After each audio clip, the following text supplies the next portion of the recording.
It is not common for a police department to speak publicly about a death by suicide. But inaccurate information has circulated and been reported. And that has led to additional harm of innocent people, bullying included, and their families. There have also been statements suggesting the police have failed to do our jobs. Those statements are not accurate.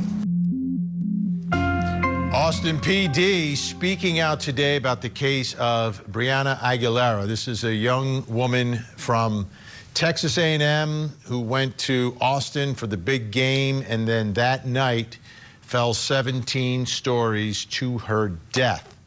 Initially, she was told it was a suicide. Brianna's mother, Stephanie, she didn't agree. She believed she had evidence that there was something else going on in that apartment, evidence of an alleged fight that her daughter had with someone from that apartment. She wanted more of an investigation. She wasn't satisfied. Everybody was wondering, how did they come to this conclusion so quickly? Here's the Austin PD speaking today. On Saturday, November 29th at approximately 12:46 a.m., the Austin police officers responded to a call of a deceased person located at 2101 Rio Grande Street. The decedent, later identified as Brianna Aguilera, was located on the ground with trauma consistent to having fallen from a higher floor. Brianna was pronounced deceased at 12:56 a.m. I, along with crime scene specialists, responded to process the scene and interview witnesses. A witness informed officers that they had heard a sound of a thud and then observed a female on the ground. Initially, it was unknown who the decedent was and on what floor she had fallen. The medical examiner arrived on scene and the body was taken to the medical examiner's office where she was later positively identified. In the meantime, I was able to contact one of the employees at the 21 Rio apartments at approximately 6 a.m. that same morning. The staff at 21 Rio were cooperative throughout this entire investigation. By approximately 10 a.m., we were able to access the camera's system inside the apartment complex, which shows us the hallway areas. It was found that Brianna had arrived at the apartment complex just after 11 p.m. on Friday, November 28th, and that she went into a specific apartment on the 17th floor. Video surveillance has confirmed that a large group of friends left that same apartment at 12:30 a.m. on November 29th, leaving just Brianna and 3 other girls in the apartment. Now on Saturday, November 29th, at approximately 12:54 p.m., I, along with patrol officers, made contact with the residents of that specific apartment that Brianna had been observed going into. The residents informed me that they were trying to report that their friend Brianna was missing. I was able later to confirm they had in fact placed a 911 call at 12:14 p.m. earlier that afternoon to report their friend Brianna was missing. They informed me that they were hosting friends for the Texas A&M football game and that Brianna was supposed to be staying there that preceding evening. I spoke with 3 different female witnesses on scene, as well as later a 4th witness who had left earlier that morning. The investigation showed that Brianna had been at a tailgate party earlier in the day and became intoxicated to a point that she was asked to leave the same tailgate. She had told her friends that she had lost her phone at some point near that tailgate. They had all returned to the apartment where Brianna borrowed a phone of a friend to call an out-of-town boyfriend. Witnesses heard Brianna arguing on the phone with her boyfriend, which was also confirmed later by the boyfriend. Phones from both the phone Brianna used and the boyfriend's phone have confirmed through call logs that call did occur. Now this call occurred at approximately 12:43 to 12:44 a.m., approximately 1 minute. This is 2 minutes before the 911 call of the body found down below on the pavement. On Saturday, November 29th, it was found that Brianna's mother, Stephanie Rodriguez, had called the Austin Police Department at 12:50 p.m. This was in an attempt to locate Brianna. Rodriguez called back an hour later at 2 p.m. stating the location of her daughter's missing phone. The phone was located by Austin police officers in a wooded area by 3:30 p.m. that afternoon near Walnut Creek in a field by the Austin Rugby Club. Through this investigation, it was found that Brianna had attended the tailgate on Friday, November 28th at the Austin Rugby Club, arriving between 4 and 5 p.m. and then leaving at approximately 10 p.m. Witnesses stated that after Brianna was asked to leave the tailgate, she had repeatedly dropped her phone and staggered into a nearby wooded area where her phone and other items were later located by Austin police. Just after 4 p.m. on Saturday, November 29th, officers from the scene paged homicide to inform them that they had located the property belonging to Brianna and determined that there was also a separate deceased person call with the same name. Rodriguez was notified of Brianna's death just before 5 p.m. Brianna's phone was placed with the rest of her property still on the 17th floor of the apartment for her family to later receive. On Monday, December 1st, the mother and father of Brianna met with victim services and those of us in the homicide office at police headquarters. There, Rodriguez turned over Brianna's phone and gave it back to us. A further review of Brianna's phone shows a deleted digital suicide note dated Tuesday, November 25th of this year, which was written to specific people in her life.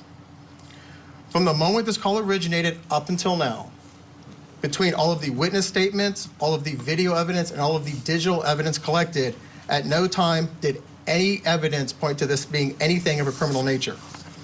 Rather, our investigation has revealed that unfortunately Brianna had made suicidal comments previously to friends back in October of this year. This continued through the evening of her death with some self-harming actions earlier in the evening and a text message to another friend indicating the thought of suicide. What happened in those last moments? Let's bring back in our think tank. Still with us, Carmen Rowe, Ali Benevento, Lori Murray. Tomorrow, we understand that the mom will speak, and we'll get what her take is at this point in light of all this evidence. But Ali, obviously extremely tragic. The only pieces I'm trying to put together here are right at the end. If she's using someone else's phone and a minute later she's falling, and it's not till 12:14 the next day that everyone else is looking for her. Like, I don't understand the other young women who were in the apartment. What did they think happened? Like, that part I don't understand. That's the missing link here in what they've just told us.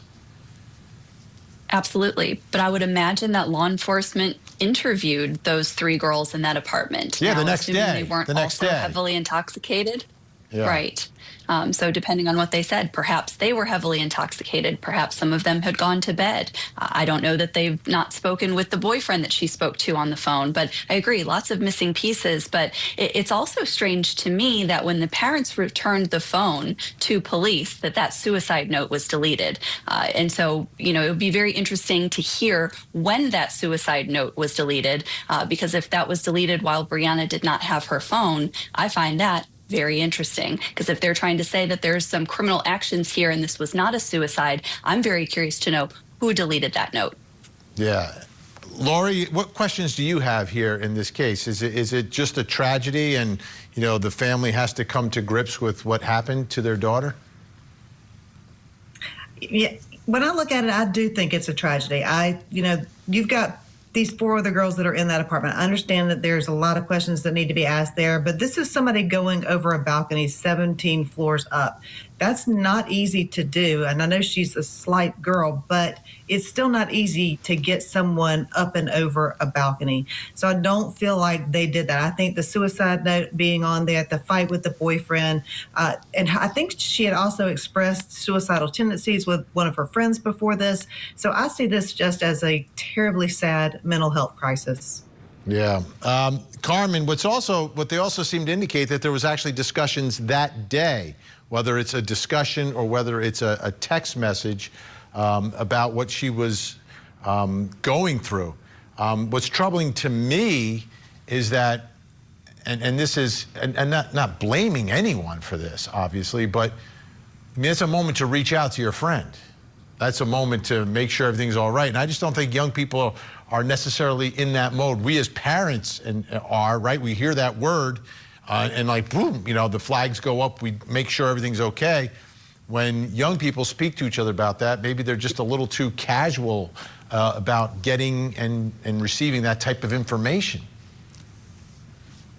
Yeah, Vinny, and nobody knows what happened, but here's what we do know. We know that these kids have been tailgating all day. Tailgates start really early in the morning, so likely everyone there was intoxicated, heavily intoxicated for hours and hours. But it is interesting that you had 3 young ladies inside this apartment with this girl who somehow finds her way onto the ground. I mean, you know, tomorrow when they do this press conference, everybody wants answers to questions. She talked to her boyfriend and they were fighting for a minute. I mean, that does not you're going to jump down 17 stories. Does that make?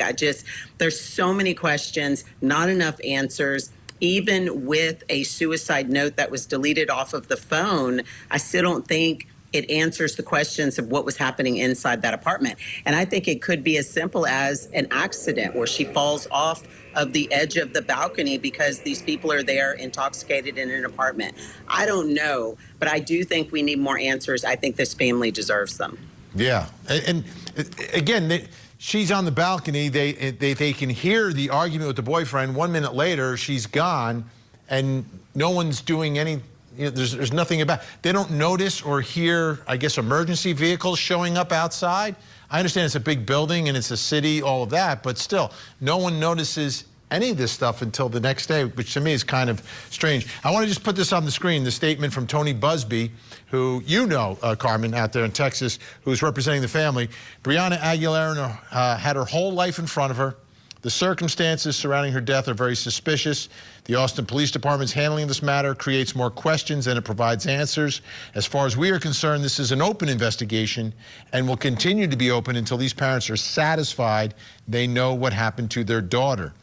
The Busby Law Firm and the Gamez Law Firm will hold a press conference tomorrow, 1 p.m. Central Time at the Busby Firm in Houston. Brianna's parents will be present and may make statements. So we'll find out if there is more that needs to be answered here that they don't necessarily have the answers to yet. All right.